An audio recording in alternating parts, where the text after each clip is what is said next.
So విజయసాయిరెడ్డికి ఉన్న మిగిలిన అవకాశం ఏంటి, జనసేనలో చేరాలి. కానీ ఆయన పార్లమెంట్ మెంబరు, ఆయన జాతీయ రాజకీయాలతో సంబంధం ఉండాలని కోరుకునే వ్యక్తి, బీజేపీ జాతీయ నాయకత్వంతో పరిచయాలు ఉన్న వ్యక్తి కూడా. ఎందుకంటే ఆ రోజుల్లో విమర్శ వచ్చేది, ముఖ్యమంత్రులకు కూడా అపాయింట్మెంట్ దొరకదు కానీ విజయసాయిరెడ్డికి మాత్రం అమిత్ షా అపాయింట్మెంట్ వెంటనే దొరుకుతుంది అని. సో అలాంటి వ్యక్తి మరి సహజంగానే జాతీయ పార్టీలో చేరాలి కదా. సో అందువల్ల బీజేపీలో చేర్చుకుంటారు. మరి ఈ గ్యాప్ ఎందుకు?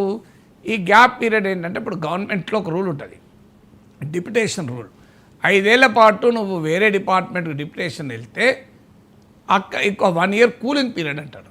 అంటే ఒక 1 ఇయర్ మళ్ళీ వచ్చి పేరెంట్ డిపార్ట్మెంట్లో పనిచేసి మళ్ళీ కావాలంటే డిప్యుటేషన్ లేచ్చు. దానికి కూలింగ్ పీరియడ్, దానికి ఒక ప్రత్యేకంగా జీవో ఉంది కూలింగ్ పీరియడ్కు. సో బహుశా ఇది కూడా కూలింగ్ పీరియడ్లో భాగం. ఎందుకంటే వెంటనే బీజేపీలో చేరితే బీజేపీ వాళ్ళు కూడా డైజెస్ట్ చేసుకోలేరు.